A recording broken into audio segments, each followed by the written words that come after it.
Dr. Horrible sing-along blog. Probably one of the most brilliant things I've ever seen.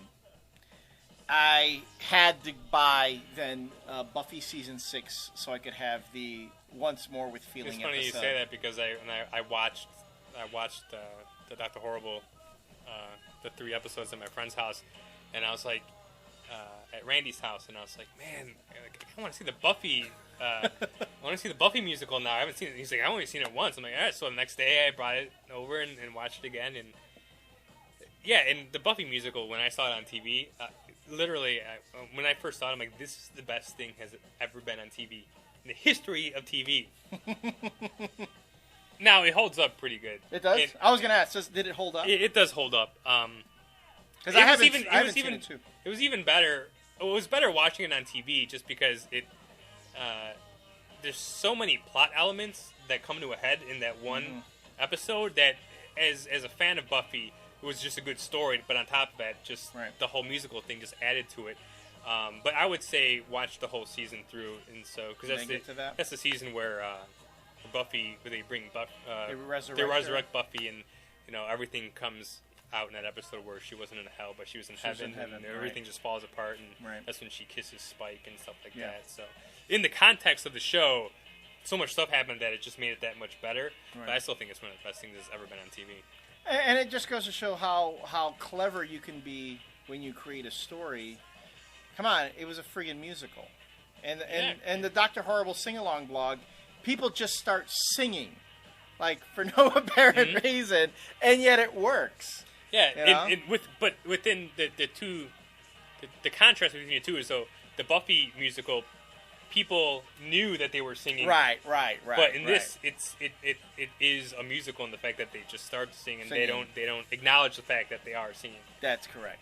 And it's more of a true musical in that way. But yeah. And they're talking about making it a full-length film. They're already talking about a sequel to it. That would be awesome. They've joked about the idea of it being a Broadway musical, which would be, I mean, that what worlds has Joss Whedon yet to conquer? Would be, Broadway. And come on, they're friggin' taking all of Mel Brooks movies and turning them into musicals. It would be an interesting story to tell that a movie, something that started as an internet show turns into a Broadway musical. That would be pretty interesting. No, that Dr. Horrible was nothing short of genius. I mean, the people who they had in there, and just, I mean...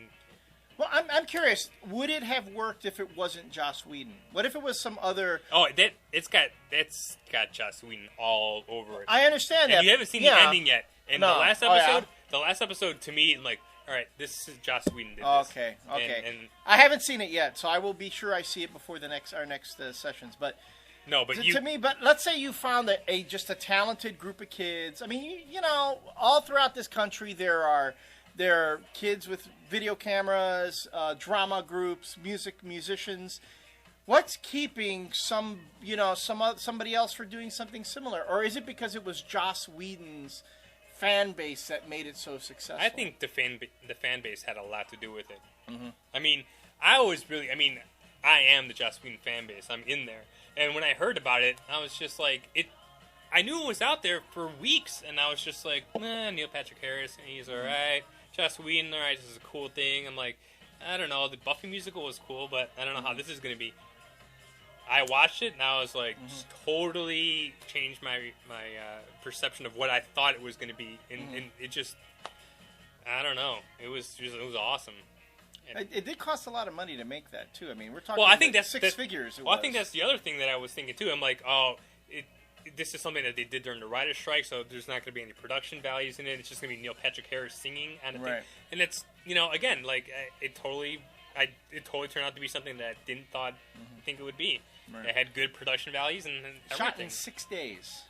That is pretty amazing. They did the whole thing in 6 days. Well, I mean, no, I guess it was 25 minutes, half hour, maybe total. No, 42 minutes. 42 minutes? Three, 14-minute segments, something like that. Okay. But, I mean, that's pretty good. So, you want to do a musical in the comic shop? No. Okay, how about if I find like this cute redhead to be in it? No, if you get that, no. No, I can't even. Okay, I'm gonna put the word out there for those of you who watch this.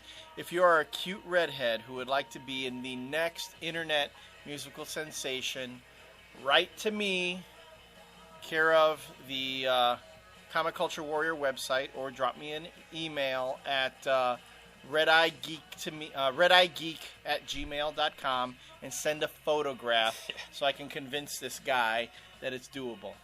No, but you know what? The thing with the musical, though, it's like, I know it's not a big thing, but, I guess that they redid that Hairspray movie and it came out last summer, and I guess it did all right.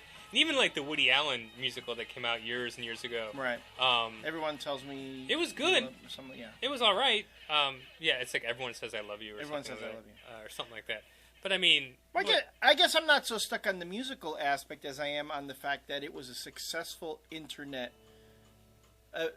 venture, and that a lot of people are going to see it. A lot of people talk about it. It's back to the basics of marketing, doing something that's really cool, really different. Mm-hmm. That was essentially the Blair Witch Project, right? No, I totally agree. Yeah. But so, what is the next thing? I mean, I guess Joss Whedon is always hitting on that next thing. What is the next thing? And I don't think it's going to be Dollhouse. Dollhouse? I don't think so. No. All right. Well, then hold on. We'll save that for the next segment. We'll see you there.